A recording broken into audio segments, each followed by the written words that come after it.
Hello everyone, welcome to my channel Tiwari mathematics. आज हम बात करेंगे इंडिकेटर्स की। हम चैप्टर 2 स्टार्ट कर रहे हैं क्लास 10th का, एसिड बेस एंड सॉल्ट। ठीक है, हम समझेंगे इंडिकेटर्स क्या होते हैं, कौन कौन से टाइप के इंडिकेटर्स होते हैं। चलिए स्टार्ट करते हैं। यहाँ पे सबसे पहला वर्ड मैंने लिखा हुआ है कंपाउंड। कंपाउंड से मतलब एक बात समझो, हमारे पास जितने भी एलिमेंट्स अवेलेबल हैं, करीब 115 से ज़्यादा एलिमेंट्स हमारे पास अवेलेबल हैं। ये सारे एलिमेंट्स आपस में कंबाइन होकर कंपाउंड की फॉर्मेशन करते हैं। बात समझाई? पहले क्या कहा मैंने कि जितने भी एलिमेंट्स होते हैं, सभी एलिमेंट्स आपस में कंबाइन होकर कंपाउंड बनाते हैं। उन्हीं कंपाउंड्स की हमने केमिकल प्रॉपर्टीज की स्टडी करी और स्टडी करने पर हमने उन कंपाउंड्स को 3 पार्ट्स में डिवाइड किया, एसिड, बेस और सॉल्ट। ठीक है ना।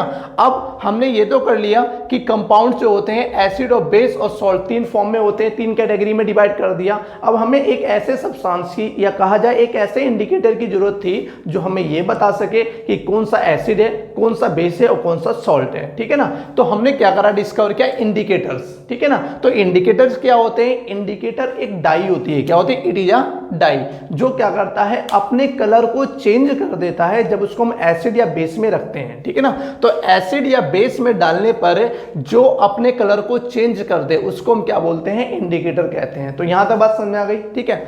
अब हमने क्या करा कि जो इंडिकेटर्स थे उन इंडिकेटर्स को 2 पार्ट्स में डिवाइड किया। जो इंडिकेटर होते हैं वो नेचुरल भी होते हैं और आर्टिफिशियल भी होते हैं। नेचुरल इंडिकेटर वो हैं जो हमें नेचर से मिलते हैं और आर्टिफिशियल इंडिकेटर वो हैं जो हमने खुद बनाए हैं, सेल्फ मेड। ठीक है ना।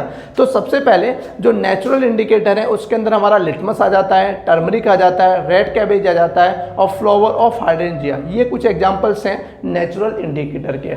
वहीं अगर हम आर्टिफिशियल की बात करें, आर्टिफिशियल में हमारे 2 इंडिकेटर आते हैं। एक तो हमारा आता है मिथाइल ऑरेंज और दूसरा आता है हमारा फेनोल्फथलीन। ठीक है ना।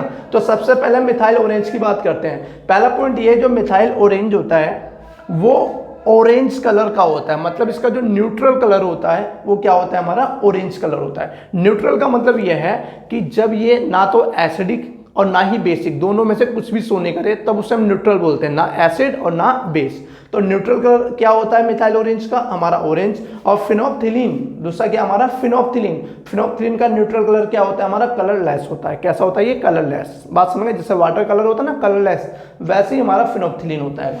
अब यहाँ देखो, मिथाइल ऑरेंज को जब हम एसिड में डालेंगे तो मिथाइल ऑरेंज का जो कलर है वो रेड कलर का हो जाएगा। मतलब अगर हमने एक सॉल्यूशन में मिथाइल ऑरेंज को डाला और डालने पर उसका कलर रेड हो गया, कैसा हो गया हमारा? रेड। तो कह देना वो एसिडिक सॉल्यूशन है। वहीं अगर मिथाइल ऑरेंज को अगर हम बेसिक सॉल्यूशन में डालते हैं और उसका कलर हो जाता है येलो, क्या हो जाता है? येलो, तो वो हमारा बेसिक सॉल्यूशन कहलाएगा। मतलब हमारे पास मान लीजिए एक सॉल्यूशन है, ये हमारे पास एक सॉल्यूशन है, इस सॉल्यूशन के अंदर हम मिथाइल ऑरेंज को डालते हैं। अगर उस सॉल्यूशन का कलर रेड हो जाता है तब तो वो एसिडिक सॉल्यूशन है, और उसी सॉल्यूशन का कलर अगर येलो हो जाता है तब वो क्या कहलाएगा? हमारा बेसिक सॉल्यूशन कहलाएगा। ठीक है। ये 2 इसके पॉइंट ध्यान रखने। इसी तरीके से हमारा फेनोल्फथलीन है। फेनोल्फथलीन क्या होता है? अगर एक सॉल्यूशन है, उस सॉल्यूशन में अगर फेनोल्फथलीन को आपने डाला और डालने पर अगर उसका कलर चेंज नहीं हुआ, मतलब कलरलेस था और कलरलेस ही है, तो समझ लो वो सॉल्यूशन कैसा है? हमारा एसिडिक है। पहला पॉइंट ये हो गया। दूसरा पॉइंट क्या है? अगर आपने फेनोल्फथलीन को डाला और उसका कलर हो गया हमारा पिंक, अगर पिंक कलर हो जाता है तो समझ लो वो कौन सा सॉल्यूशन है? हमारा बेसिक सॉल्यूशन। ठीक है ना। तो इसका आप एक बार स्क्रीनशॉट ले लो, फिर हम नेचुरल इंडिकेटर की बात करते हैं।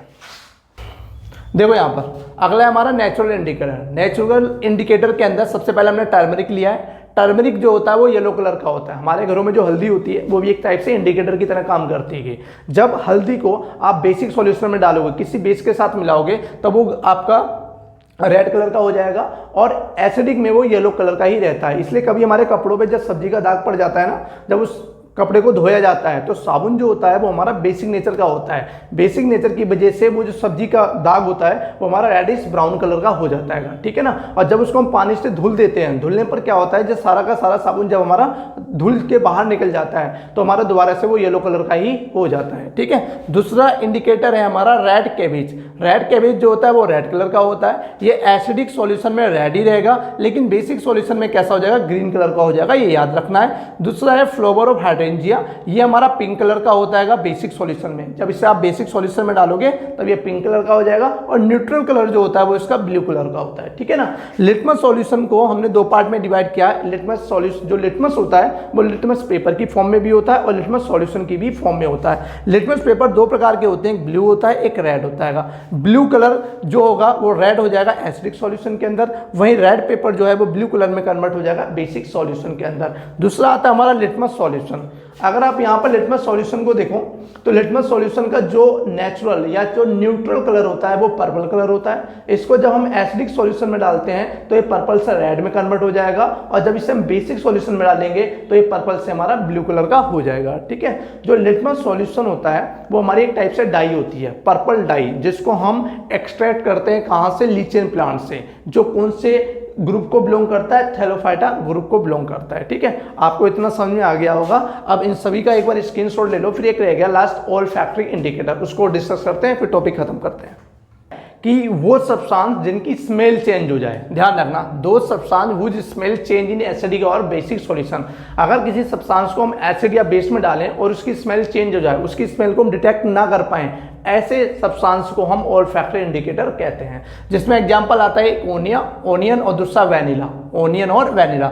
ओनियन को अगर आप बेस में डालते हो NaOH, अगर बेस के अंदर डालते हो तो आप ओनियन की स्मेल को डिटेक्ट नहीं कर सकते हो। वहीं अगर ओनियन को अगर आप एसिड में डालते हो तो उसकी स्मेल को हम डिटेक्ट कर सकते हैं। तो ओनियन यहाँ पर क्या है, ओल्फैक्टरी इंडिकेटर है। इसी तरीके से वैनिला को भी अगर आप बेस में डालते हो तो वैनिला की स्मेल जो है पूरी तरीके से खत्म हो जाएगी, उसकी स्मेल नहीं आएगी। ठीक है ना, लेकिन वहीं अगर वैनिला को अगर हम एसिड में डालते हैं तो उसकी स्मेल खत्म नहीं होगी। तो इस टाइप के इंडिकेटर को हम क्या बोलते हैं, ओल्फैक्टरी इंडिकेटर कहते हैं। ठीक है, तो ये हमारा जो इंडिकेटर था पहला टॉपिक, ये हमारा खत्म होता है। नेक्स्ट टॉपिक में हम नया टॉपिक स्टार्ट करेंगे नेक्स्ट वीडियो में। ठीक है, तो मिलते हैं नेक्स्ट वीडियो में। आप एक बार इसका स्क्रीनशॉट ले लीजिए आप।